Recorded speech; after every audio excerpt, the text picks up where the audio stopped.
Right, Tataru, it's been a while. Griffin, what excellent, I mean awful timing. Okay, which is it? See our friends, they've taken a turn. I don't like that. I don't like the first thing coming out of your mouth telling me that shit's going down. Carl's hardly had a moment rest to pass these few days. Okay, what's up?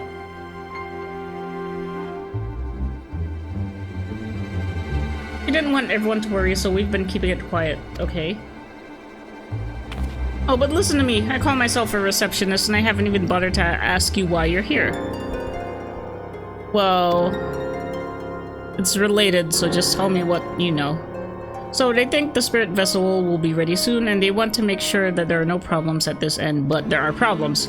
You'd better talk to Cryo. Okay. He's with others in Dawn's respite. Let's go and see her. Just prepare. Oh, I don't like that. What am I gonna see? What am I gonna see, Tataru?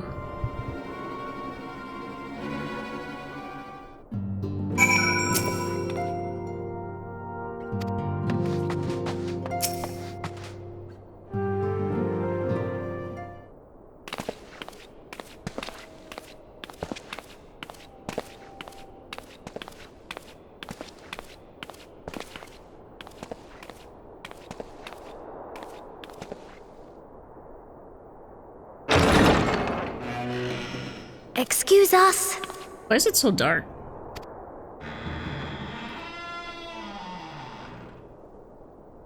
What the hell is this? Why is it so dark?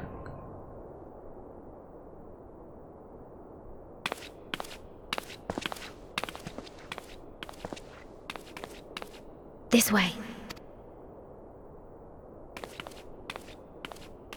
You kept everybody here in a dungeon?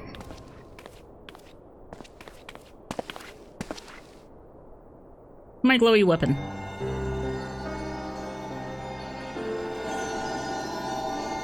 I'm not certain what's happening. I see them, but what's this ringing? Oh.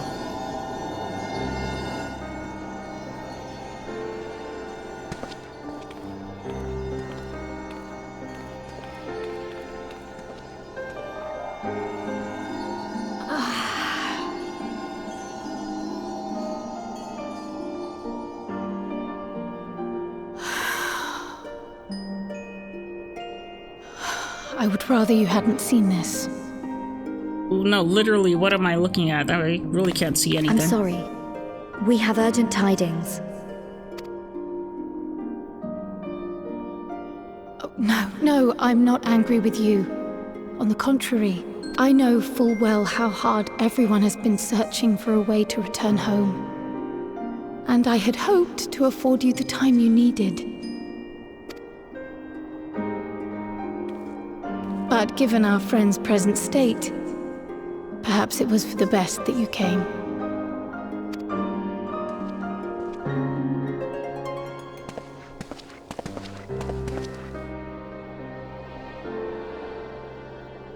This dark cutscene Stiff is... and cold, all of them. As if they were made of wax. Oh, so that's a problem. Barely alive at all. So they're, like, almost dead.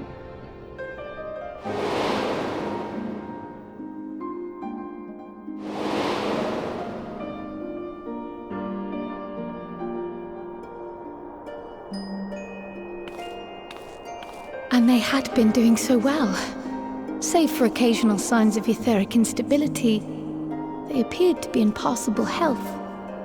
That's odd, Then, though. quite without warning, things took a turn for the worse. A change for which even Master Matoya could offer no explanation. Does this have to do with Elidibus? Is this... She could only remind me that the soul is yet an unknown frontier, and that much and more lies beyond our ken. I wonder if this is But let's connected not to lose heart Elidibus' just shit. yet. At times like these, it is all the more important that we remain positive. Why? I but this moment succeeded in quelling a fluctuation in Thancred's ether. Yes, that is something to be celebrated. And while the others have weakened, they have remained relatively stable. I believe I may leave my post for a moment. So come, let me hear your tale outside. Are sure about that? I mean, it might happen again.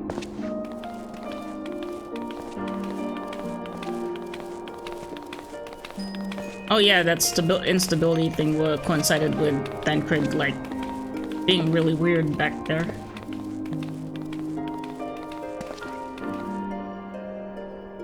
Why did they decide to make this cutscene really dark? I mean, is it in tune with the mood of it? Because I really can't see anything.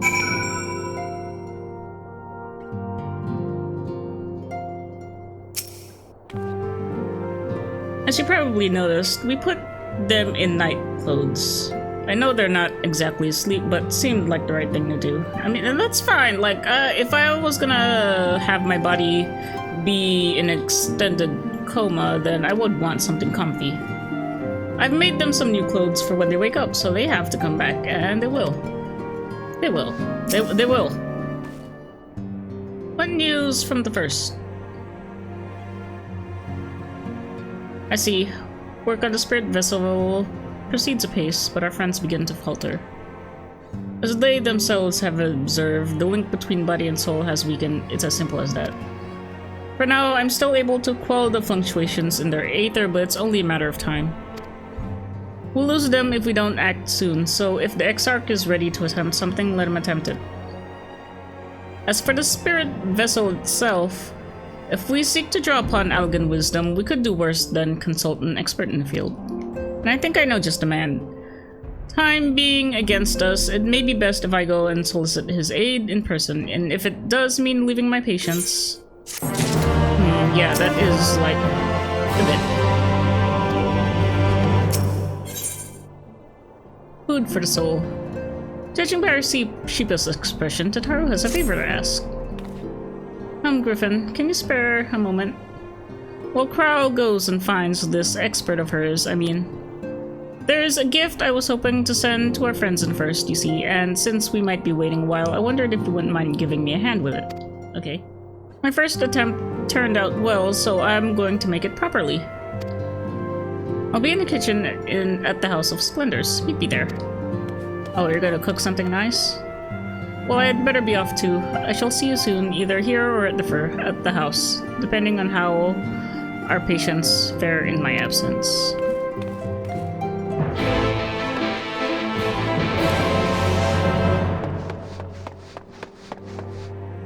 Nobody here. Where did everybody? Everybody went to do something, but I don't exactly remember what. I know Riol was there for a moment. I think it's the Garleans. They were doing something against them. Observing them, because they're still like wary treaty. Not really a treaty, but a ceasefire.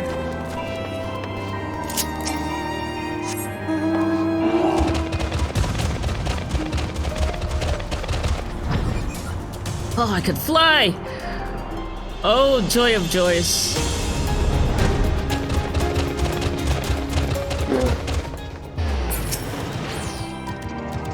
Here you are, Griffin. As I'm sure you've guessed, the gift is a bit of home cooking. Unlike Kryl, I can't do much to help our friends directly, but it doesn't mean I've been idle. Oh, wait. Oh, she got a little chef's hat on, I think. I really can't see. Yeah, I see it. Unlike Kryl, I can't do much to help our friends directly, but that doesn't mean I've been idle. Can you please not crowd her? No, I've been doing my best for the order, taking on this job, and that to keep our coffers full. I've even helped out with Ishgardian restoration. Oh, nice. And in the course of all this, my culinary skills have come on quite a bit, so I thought, why not make something for our friends? It's baking in the oven even as we speak. Shouldn't be long now. Got something in the oven?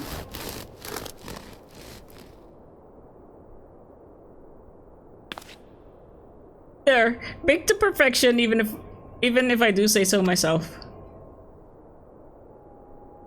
Ah, it's sliced bread. That's actually interesting. Your cake looks like bread. I find it impressive that you bake the bread that's already slices instead of the actual loaf that you have to slice.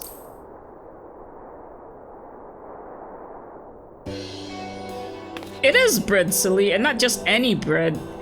This here is old world bread. Archon loaf, to be precise. It's what they eat over in Charlotte. I don't know. Was the sounds I was hearing her slicing the loaf into slices so that you wouldn't be like surprised that she pulled out sliced bread out of the oven? Simple fare, I'll admit, but I thought it would remind our friends of home. If nothing else, Quarrel tells me it's a good source of aether. Really. But it should lend him a bit to strengthen at least. There's surely nothing like the smell of bread fresh from the oven. Quarrel, and if it isn't Rambros too. Yep, I figured. I trust you require no introductions either, Griffin. No, I've been hanging out with Rambros actually quite recently. Greetings, my friend. Well, glad am I to see you well. I confess, I have a long list of questions to ask you, but I will endeavor to contain my curiosity for the present. I understand our mutual friend is struggling with the application of certain Algan technologies. He is, like, in a lot of things. He's, like, in the Crystal Tower questline, he's in the Summoner questline. He's in the Shadowbringers questline, so... to a degree, I guess. Basically, everything that happens to do with Alagon, he's around. So, yeah, I guess that makes sense. I have been keeping Rambros apprised of events and first. Suffice it to say, he knows about the X-Heart. If anyone alive can provide insight into this matter, it's him and his fellow sons. Ahem, loath as I am to disappoint you after so glowing an endorsement. Memory transference was the sole province of Alagan royalty, its mechanisms closely guarded secrets. If any record of them remains, we have yet to find it. To wit, I regret that I can offer no solution to your problem. Oh. Which begs the question of why I bothered to come here empty-handed as I am. The answer being rather brazenly, to ask a favor, I would have you relay a message to our comrade. To the little Tia and the... Tell him that we never doubted him. Never doubted that he would achieve all that he said he would. Those of us who remain behind have yet to play our part. But when the time comes, he may rest easy in the knowledge that we will most assuredly do so. And then the tower shall shine once more as a beacon of hope in this world and beyond. Tell him that we consider his duty done and that he should follow his heart now. Forgive me, but do you say this to discourage him from overexerting himself, or to encourage him to hold nothing back? That is for our friend to decide, but either way, I dare say a certain someone will be unimpressed. Well, there you have it, Griffin. If you would be so good as to see Rambros' message and Tatara's bread to their intended recipients, along with my report, of course. Quarrel, before I wrap the bread up, would you mind giving it a try just to make sure everything is as it should be? But of course, I'm always happy to lend my taste buds.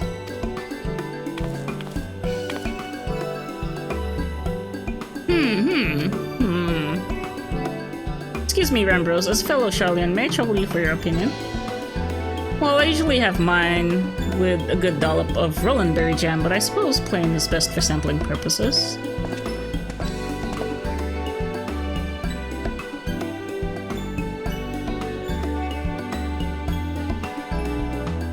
Munch, I see.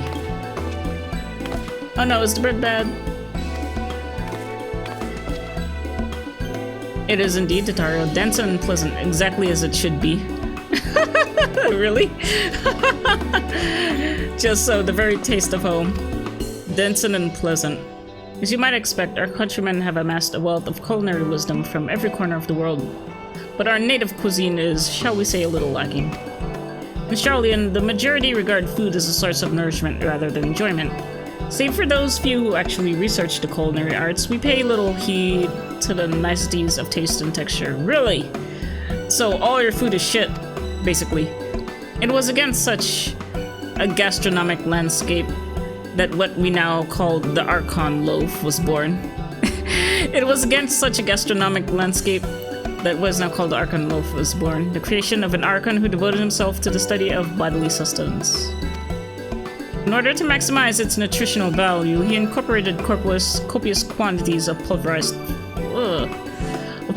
fish and vegetable matter into the dough, all with nary a care of those qualities which make bread enjoyable. The result is a flavor that continues to defy this.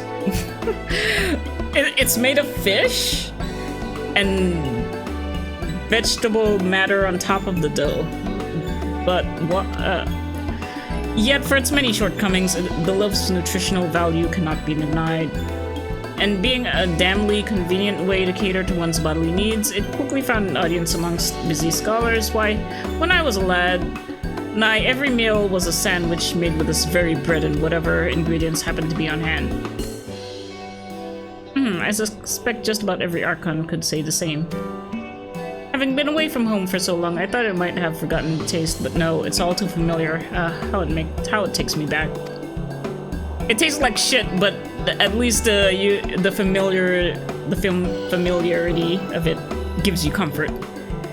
If there is enough, perhaps you can spare some for the Exarch. He is certain to appreciate it. Oh, there's plenty to go around. I'll be sure to wrap up an extra slice. Griffin, when you deliver the loaf, please be sure to send everyone my regards. Tell them we're doing everything we can and that we'll be praying for their safe return until the moment they get back.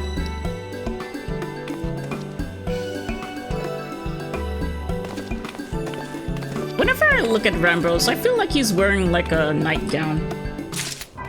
His weird shirt. Well, it sounds like it'll do them good anyway.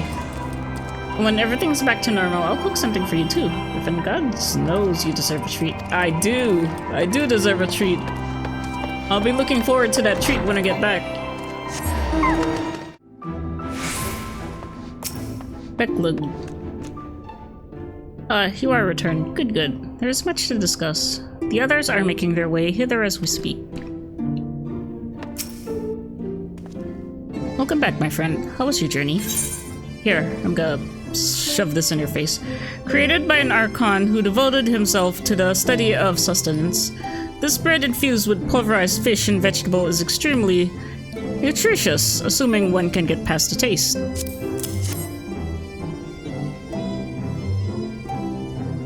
By the 12th Archon loaf, whoever did you come by this? I swear it had some straight. I'd swear it had come straight from Charlian. Rambros said that, did he? His words are very nearly as heavy as the bread, but I appreciate the sentiment. Should you have the chance, you may tell him that he needn't worry. That which I seek to do, I do by my own volition, and with all my heart. In pursuing this path, I fully expected to earn the censure of our friends, and to deserve it. But I shall forge on regardless. Forge on as you yourself did when faced with similar predicament, so I ask that you have faith in me and what we do. I don't know, man. It's kind of hard to take it that way when you're like really trying to like off yourself, but okay. But we were talking about your journey before the others arrive. I would hear how their bodies fare.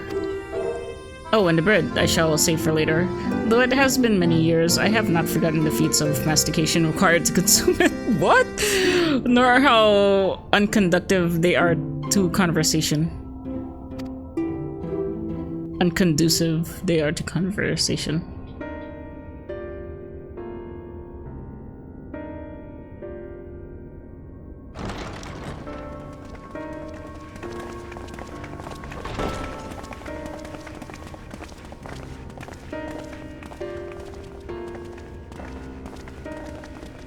Forgive the delay.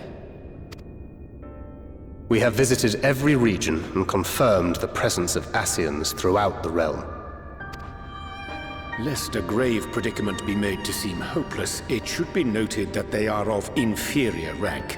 The black-masked minions who answer to the red. Yes, a gaggle of schemers attempting to exploit recent events to sow the seeds of petty conflict. Fortunately, nothing of any great concern has come of their meddling just yet. We also encountered a number of the Crystarium's former defenders, busily solving this problem and that in a bid to become warriors of light.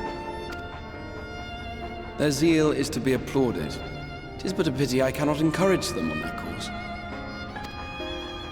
Not knowing Elizabeth set them upon it, no. Both the troubles to be solved and the villains to be vanquished are his doing too, like as not. And so, with apologies to the aspiring warriors of light, I believe it best that we deal with the Ascians quickly and quietly.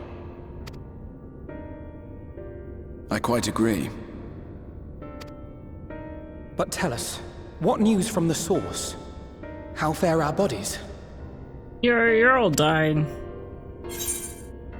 Well enough. The time is not on our side. I'm sorry, but things have taken a turn for the worse. Okay, which is the... I don't want to say this. I mean, it's true in a way, it's just worded less urgently. Indeed. Heartening though it is to know we can stay a while longer, returning home must remain our priority. This seems an appropriate moment to ask about the spirit vessel. Have you made any progress? We have, as it happens. One moment.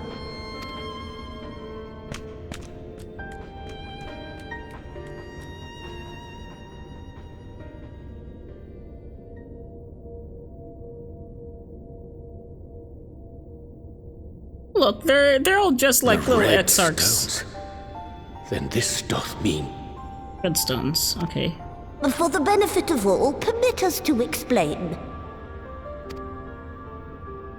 As you will recall, using white auracite as our starting point, we fashioned a vessel for mind and memory both. Yet, though it served this purpose admirably, the process of imbuing it with one's complete essence proved a somewhat thornier proposition. Simply put, the memory would not accompany the mind. And so, we looked to the Allagan's mastery of memory transference for a solution. This approach was not without its own complications, however, relying as it does upon blood, which inanimate objects notably do not possess. We duly explored methods of suffusing the vessel with drops of the aforementioned. Alas, our painstaking experimentation succeeded only in making me feel faint, and singularly failed to imbue the crystal with the necessary properties. It was then that an idea occurred to me, namely that we might fuse the vessel not with normal blood, but with my crystallized essence.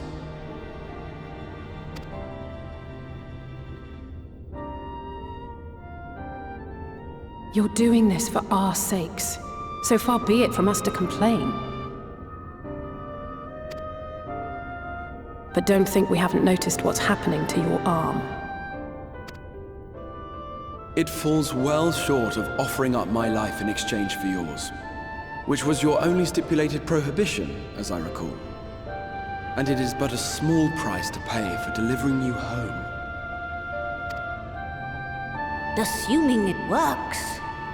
Assuming it works, that means that you're not sure. We shall soon know if this grisly addition will serve as a suitable conduit for the subject's memory. Though not soon enough to warrant your waiting. The test is like to take a while. Let us be off then. We have Ascians to attend to, among other things.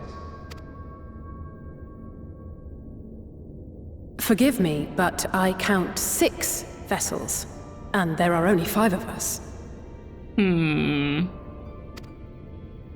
One is for testing purposes. I will personally use it to see whether the crystal functions as it should.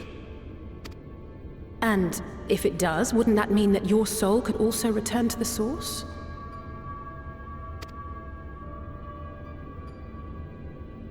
Yes. In theory, at least. But there is a distinct difference between your circumstances and mine. While your corporeal forms want for souls, my past self does not. Mayhap our essences would blend, or mayhap they would curdle. There is no telling what might occur. Oh god. What'll happen with fucking up with the timeline? And you'd be willing to take that risk? I would. See how smug he is about it? I'm just like, yeah. I see.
Sorry. I know it was childish to storm off like that, and probably to feel the way I do as well. Pull yourself together, I'll say. When our grandfather first decided to journey to Eorzea, LSA did not take kindly to my silence on the subject. Don't pretend you to understand things you don't, she said, or rather shouted. Having often been the subject of her scorn, I am predisposed to sympathize with the Exarch, but I do understand how she feels. Better now than ever I did, certainly.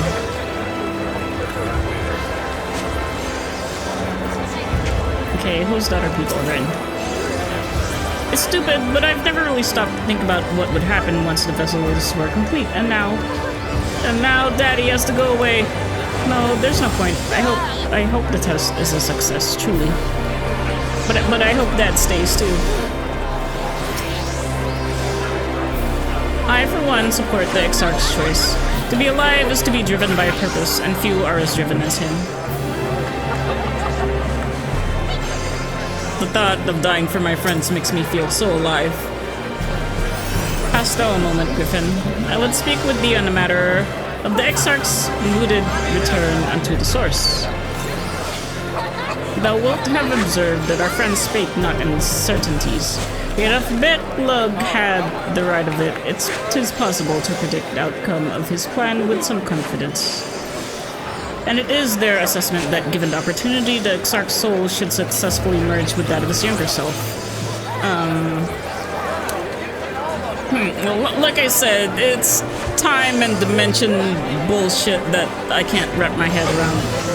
Which is not to say the process is without complications. For one, the Exarch hath been subjected to an additional rejoining, an experience which will have wrought a change in his ethereal composition. This is true. As thou thyself didst demonstrate in merging with Ardbert, however, there existed an affinity twixt like souls, and this doth give us cause to hope. Yet there remaineth one immutable condition upon which success doth hinge. The Exarch must needs recognize his past self as simply that, himself. As our recent travails have demonstrated, memories are essential to the soul, and any discrepancy in the former may feasibly cause the latter to spurn its former flesh. I don't know, they must have explained this, but because I can't recall, I probably didn't have a really good understanding of what that's supposed to mean. 'Tis a seemingly simple yet complex problem. For nigh on a century, our friends hath striven only to deliver this realm to deliver thee, and to that singular end did he cast aside his very name, that he might assume the mantle of the Crystal Exarch.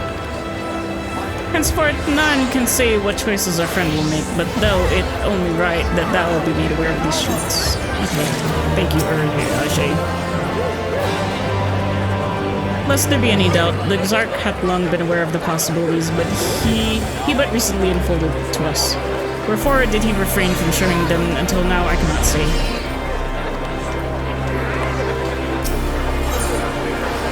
Faded memories, hold on.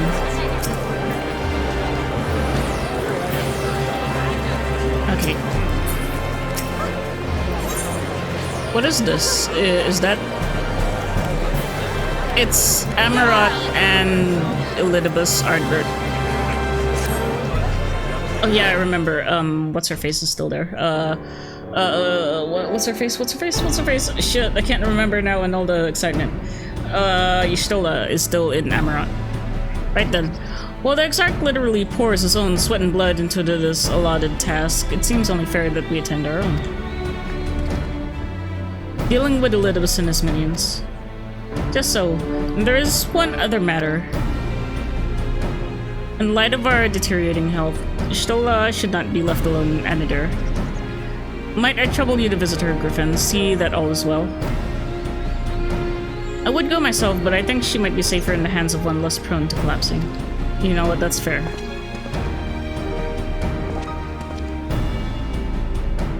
Thanks. My thanks. You may leave the Asians to us. Once they are out of the way, we will retire to Yulmar. And when Y'shtola has finished plumbing the depths, I'd like the two of you to join us there. Sure. If you are bound for Anadir, I suggest you go via Venmont Yards. Our friends there would be glad to provide a boat for you. Okay, oh yeah, I remember. Let us be our way then. Don't do anything I wouldn't do. Wait, I have a gift for you from Tataru. I have a delivery from the Source Kupo, courtesy of one Tataru.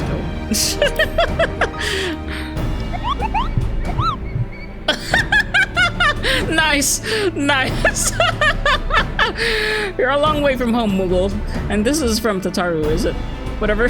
I can't believe they put the Moogles. Oh, that's cute. That's really cute. I'm glad I picked that. Archon lo, thou sayest. Why, even to hear the name doth transport me 2 times long past. Bread from another world, may I try some? Ah, oh, shit, I didn't make some for Rin. Mayest thou, child, thou must. That said, though I personally disagree with the consensus, I do nonetheless advise thee to temper thine expectations. Wiser words have never been uttered.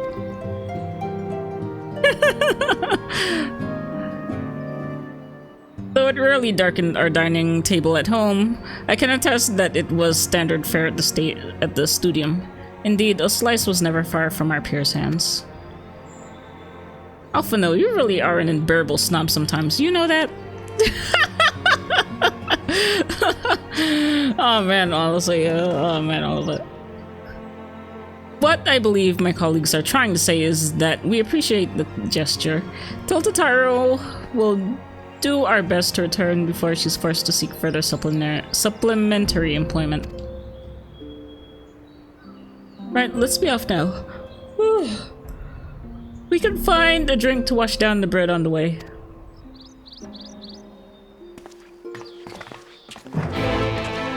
You know what?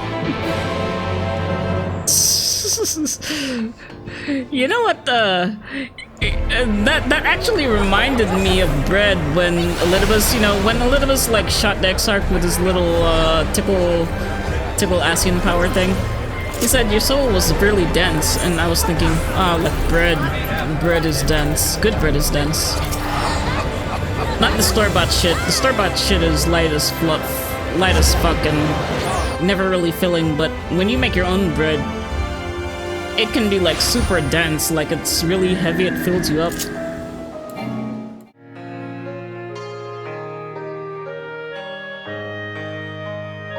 Okay, now we're in the instance area. At least that's what I saw there.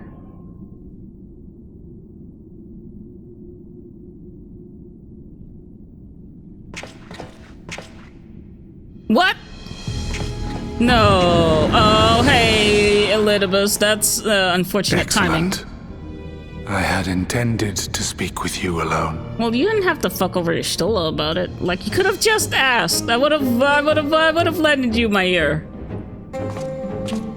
None of my doing, lest you misunderstand. The link between her body and soul wavers. Okay, thank you for clarifying that. I was on the cusp of beating your ass. I know not what you hoped to find here, but it will avail you naught to learn of our past. Why? Oh, well, I guess I'll know why in a sec.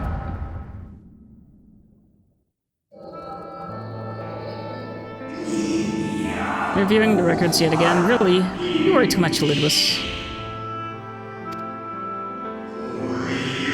This dedication of your duty verges on obsession. Oh, so he was always a nerd. I think some thought you ill-suited for the role. Oh, so you were like super nerd. But come, turn your gaze outside the window, my friend. The rains have ceased, and we have been graced with another beautiful day. No, I want to stay inside and do my duty. Huh?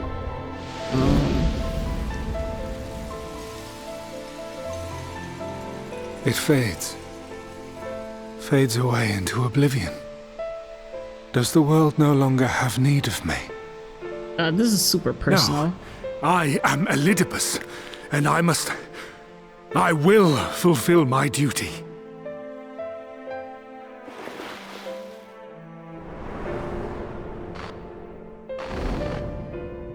Sundered though you may be, you fought for the world's salvation. For hope. Hope.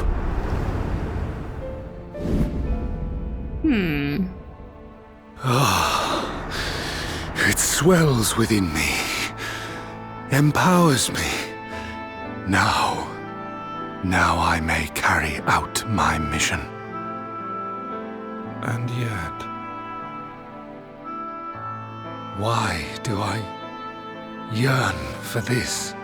Why do I struggle so?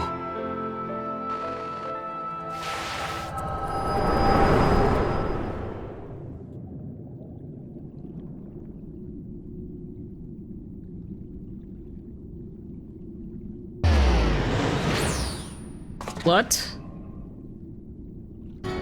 I shall take her into my safekeeping. If you want her back, you will do as I ask.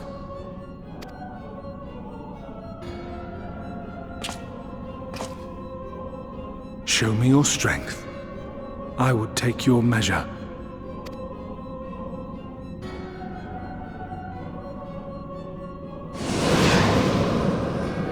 I have prepared a suitable arena. You need but ride the flow of ether.